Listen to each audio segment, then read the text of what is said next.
નમસ્કાર વિદ્યાર્થી મિત્રો, કેમ છો? મજામાં છો ને? મિત્રો, આપણે અગાઉ ઘણા બધા કાવ્યો પાઠો સમજી ગયા. કાવ્યમાં જોઈએ તો પ્રકૃતિ ગીત, ભક્તિ ગીત, ઉર્મી ગીત, લોકગીત, આમ અન્ય કાવ્યને સમજી ગયા. પરંતુ આજે આપણે નવું જ પ્રકૃતિ ગીત સમજવા જઈ રહ્યા છીએ. તો આ પ્રકૃતિ ગીતની શરૂઆત કરતાં પહેલાં મા સરસ્વતીને યાદ કરી લઈએ. તો ચાલો મા સરસ્વતીને યાદ કરીએ.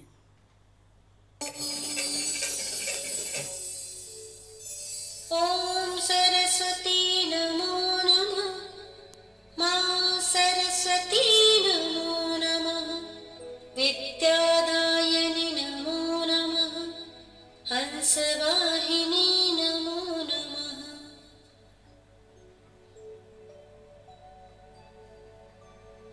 ઓમ સરસ્વતી નમો નમઃ. મા સરસ્વતી નમો નમઃ. વિદ્યાદાયિની નમો નમઃ. હંસવાહિની નમો નમઃ. મિત્રો, મા સરસ્વતીને યાદ કર્યા બાદ આપણે જે કાવ્ય ઉપર જવાના છે તેને સમજીએ. મિત્રો, આપણી 3 ઋતુ છે: શિયાળો, ઉનાળો અને ચોમાસું. તમને ખબર છે બધાને ચોમાસામાં શું પડે? અરે, ચોમાસામાં વરસાદ પડે. વરસાદ પડતાની સાથે જ ધરતી માતા ઉપર આપણે શું જોવા ગમે એવું વાતાવરણ બની જતું હોય છે, એવું શું હરિયાળું બની જતું હોય છે. અરે, ધરતી માતાએ જાણે કે લીલી સાડી પહેરી હોય એવું લાગે છે. એકદમ હરિયાળી ધરતી માતા આપણે જોવાથી જ આનંદિત બની જઈએ આપણે, એવું બની જતી હોય છે. મિત્રો, તો આવું જ પ્રકૃતિ ગીત આપણે આજે સમજવાના છીએ. તમને ખબર છે, કોઈ ગીચ વિસ્તારમાં આપણે જઈએ જ્યાં પુષ્કળ ઝાડો છે, પુષ્કળ વેલાઓ છે, અને એવા વિસ્તારને આપણે શું કહેતા હશે? શું કહીએ ખબર છે? અરે, જંગલ. અને જંગલ એટલે જ રાનમાં. તો આજે આપણે આ જ રાનમાં પ્રકૃતિ ગીત સમજવાના છે. કવિ છે આપણા ધ્રુવભટ્ટ, જેમનો જન્મ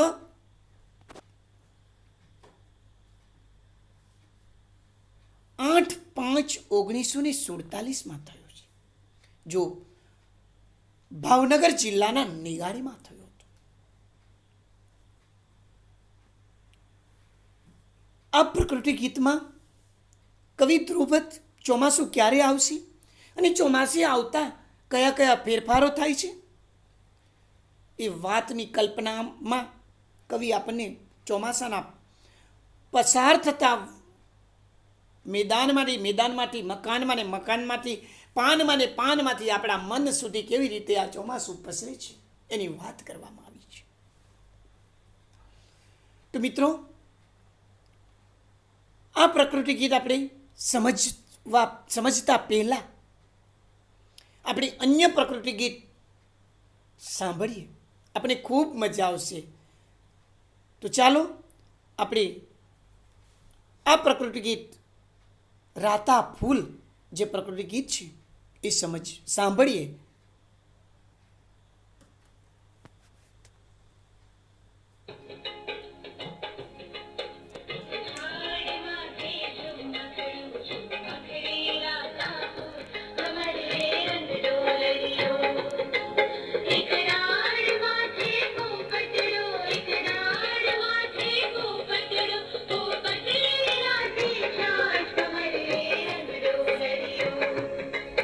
એક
ભમર રે રંગદો લાગ્યો. ખૂબ મજા આવી ને પ્રકૃતિ ગીત સાંભળ્યા પછી. તો મિત્રો, આવું જ પ્રકૃતિ ગીત આપણે રાનમાં સમજવાના છીએ. તો રાનમાં પ્રકૃતિ ગીતનું ચોમાસાનું વર્ણન ધ્રુવભટ્ટ કવિએ કર્યું છે કે ચોમાસામાં આવતા જ કયા કયા ફેરફારો થાય, તો આસપાસ કયા ફેરફારો થાય, તો ચોમાસા પૂર્વેનો ઉકળાટ વરસાદ આવતા જ સમી જાય છે, ઠંડો પવન ફૂંકાય છે, પશુ પંખીઓમાં આનંદ જોવા મળે છે, સાથે સાથે ખેડૂતોમાં પણ આનંદ જોવા મળે છે. મોર નાચી ઉઠે છે, દેડકા ડ્રાવ ડ્રાવ કરતા હોય છે, માટીની નવી સુગંધ આવે છે અને ખેડૂતો હળબળદ લઈને વાવણી કરવા નીકળી જાય છે. આ એમના ફેરફારો છે.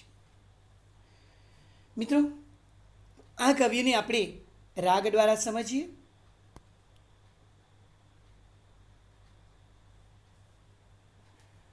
ચાલો.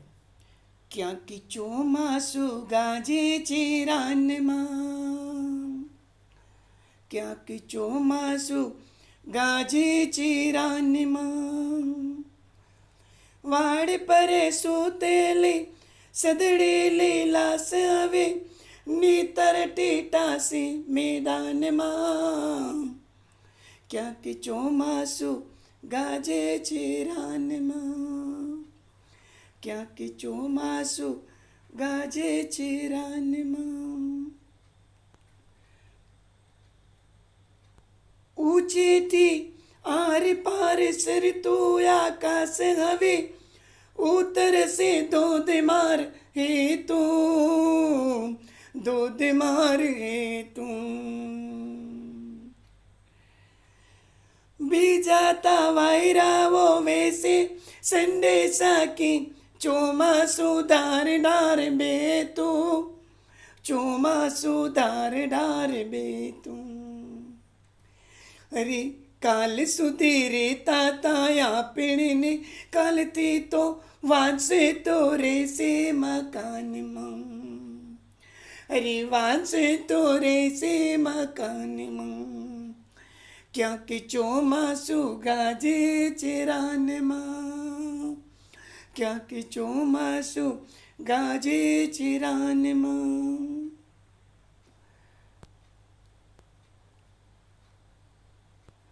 આપણને થાય એવું વાદળને, થાય એવું ઝરણાને, થાય એવું આવી ઘટનામાં જે ડુંગરને થાય, નેવેથી દળદળતા ગામને, નેવેથી દળદળતા ગામને. અરે તમને એ થાય ચાલ તોકો થઈ જાવ ને, ઝાડ તળે ગે કોરે પાનમાં, ઝાડ તળે ગે કોરે પાનમાં.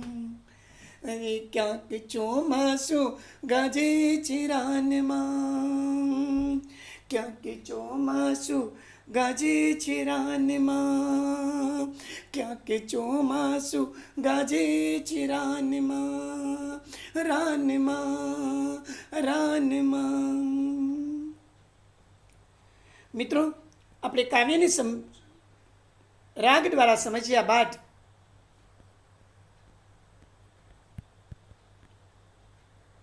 એની આપણે વિસ્તારથી સમજૂતી દ્વારા સમજીએ. ક્યાંક ચોમાસું ગાજે છે રાનમાં. અરે જંગલના વિસ્તારમાં જાવું. રાન એટલે જંગલ,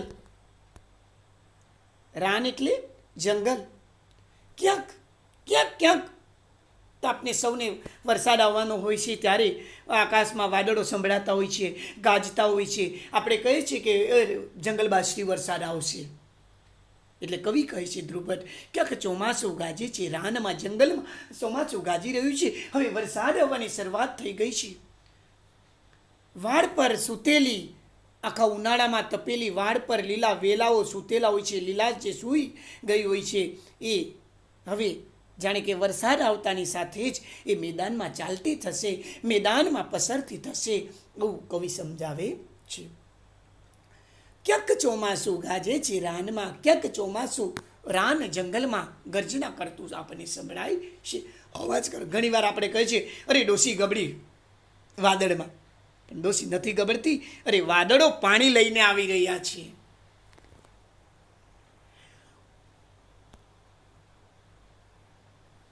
ઊંચેથી આરપાર સરતું આકાશ હવે, ઊંચેથી એ આકાશ ઉપર જે આકાશ છે, ઉપરથી જે આરપાર સરતું આકાશ હવે ઉતરશે ધોધમાર હેતુ. ધોધમાર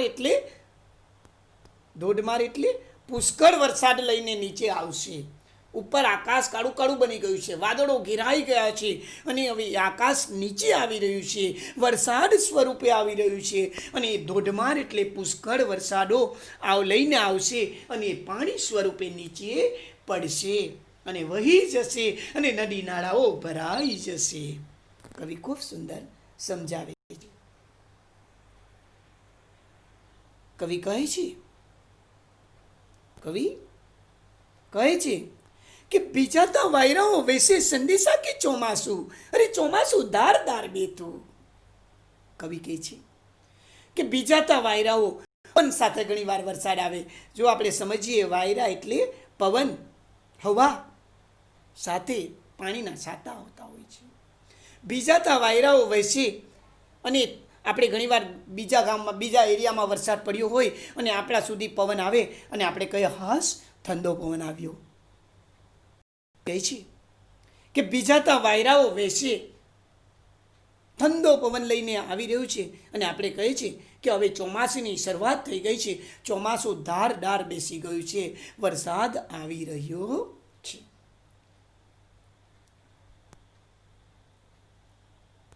કાલ સુધી રહેતા હતા આપણે ને કાલથી તો વાંચતો રહેશે મકાનમાં. અરે આપણે ક્યાં રહીએ છીએ? આપ સૌને ખબર છે. આપણે મોટા આપણા સુંદર મજાના જ્યાં ભગવાનનો વાસ છે અને એવા મકાનમાં આપણે રહીએ છીએ.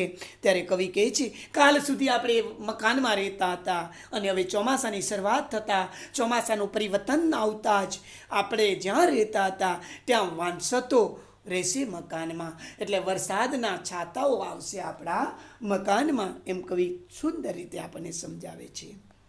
ક્યાંક ચોમાસું ગાજે છે. અરે રાન અરે જંગલમાં ચોમાસું ગર્જના કરી રહ્યું છે. અરે વાદળો ગર્જના કરી રહ્યા છે. કવિ કહે છે આપણને થાય એવું વાદળને, થાય એવું ઝરણાને, થાય એવું ઘાસને, આવી ઘટનામાં જે ડુંગરને થાય નેવેથી દળદળતા ગામને. આપણને થાય કે વરસાદ ક્યારે વરસશે, અરે વાદળને થાય હું ક્યારે વરસું ધરતી ઉપર, અને ઝરણાને થાય કે વરસાદ ક્યારે વરસશે ને હું ઝરણા રૂપે વહું. ઝરણા વહે છે ખબર છે, વરસાદ પડે એટલે ડુંગરમાંથી ઝરણા વહેતા હોય છે અને એના દ્વારા નદી નાળા ભરાઈને જતું હોય છે, આપણે સૌને ખબર છે. અને ઝરણાને થાય એવું ઘાસને થાય કે વરસાદ ક્યારે વરસે ને હું લીલું છમ બની જાઉં. આવી ઘટનામાં ડુંગરોને થાય કે ડુંગર ઉપર નાના નાના વૃક્ષો હોય, વેલા હોય, બધા એકદમ મુંજાઈ ગયેલા હોય ગરમીના તાપથી. એટલે એ લોકોને પણ એવું થાય કે વરસાદ ક્યારે વરસે અને નેવેથી દળદળતા ગામને. નેવ એટલે આપણા છાપરા ઉપરથી જે પાણી પડે છે એને નેવ કહેવામાં આવે છે. આપણે અગાઉ નેવા શબ્દ પણ છે. તો નેવે દળદળતા ગામને, અને એ નેવેથી વહેતું જે પાણી છે પાદર સુધી પહોંચતું હોય છે. એટલે જ કવિ કહે છે કે ડુંગરને થાય એવી નેવેથી દળદળતા ગામને. અને આખું ગામમાંથી પાણી વહેતું હોય છે. આપણે સૌ એ પાણી જોવા જતા હોય છે. અરે તમને થાય ચાલ તંકો થઈ જાઉં ને ઝાડ તળે ગેકુરે પાનમાં, ક્યાંક ચોમાસું ગાજે છે રાનમાં. તમને થાય કે ચાલ હું તો, અને આવા વાતાવરણમાં તમને ખબર છે બધાને કે કોયલ બોલતી હોય છે, મોર ટેવું ટેવું કરતો હોય છે, મોર કળા કરીને નાચતો હોય છે. અને આ બધું જ સાંભળીને ઝાડને પણ એવું થાય. તમને થાય ચાલ તંકો થઈ જાઉં, અને ઝાડને પણ થાય કે તળે ગયકુરે પાનમાં મોર જ્યારે ગહેકે છે, ગર્જના કરે છે, તેવું ઝાડને પણ થાય કે હું ગહેકું પાનમાં, અને ક્યાંક ચોમાસું ગાજે છે રાનમાં. અરે ક્યાંક ચોમાસું ગાજે છે રાનમાં. વાંસંટ એટલે આપણે અગાઉ પણ સમજી ગયા છે, પવનની ગતિની સાથે વરસાદના આપણા ઘરમાં આવે તે. દળદળતું એટલે પાણી પડવાનો અવાજ, આપણે નેવા એટલે છાપરા નેડિયા પરથી પાણી પડવું તે. ટહુક એટલે ગામ સામા પક્ષીનો સંદેશો પહોંચાડવું, પંખીને બોલાવવું, ગહેકવું, ટહુકવું. મિત્રો, આ કવિને આપણે ખૂબ વિસ્તારથી સમજ્યા. વરસાદમાં ભીજાવાનો અનુભવ તમને પણ થવો જ જોઈએ.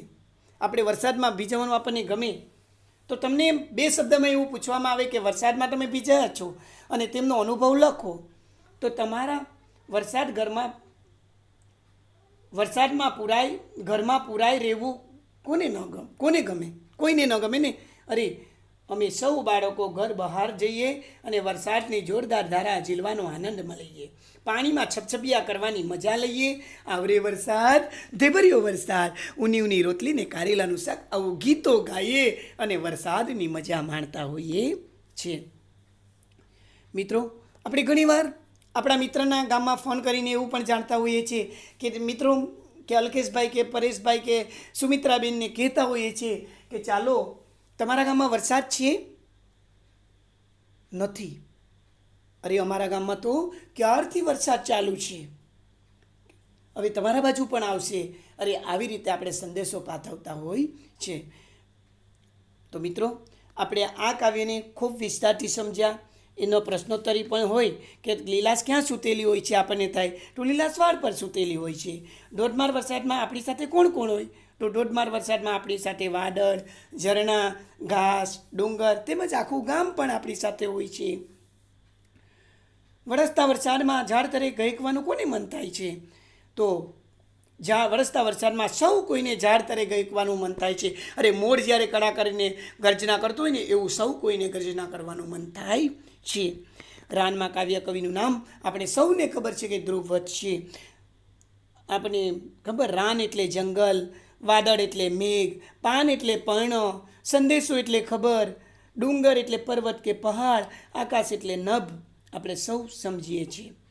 મિત્રો, ઘણીવાર શબ્દ સમૂહ પણ આપણે પૂછાય કે પવનથી ઉડેલા વરસાદના છાંટા, એટલે આપણે શું કહીએ એને? વાંસત કહીએ છીએ. છાપરાના છેલ્લા ભાગના નળિયા જેમાંથી પાણી નીચે પડે તે તો નેવા. બરાબર. ઘણીવાર આપણને વિશેષણ શોધીને લખો એવું શબ્દ, એનું ગભરું જીવ રડી પડ્યો, તો ગભરું એ વિશેષણ છે. એક છોકરો બોલી ઉઠ્યો, એક એ વિશેષણ છે. તમે કાલ્પનિક ઘોડા દોડાવો છો તો કાલ્પનિક એ વિશેષણ છે.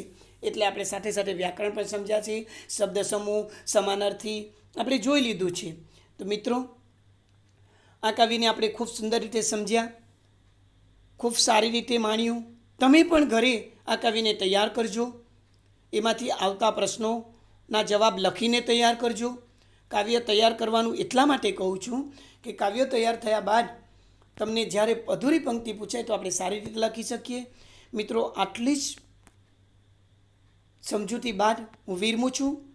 નમસ્કાર વિદ્યાર્થી મિત્રો.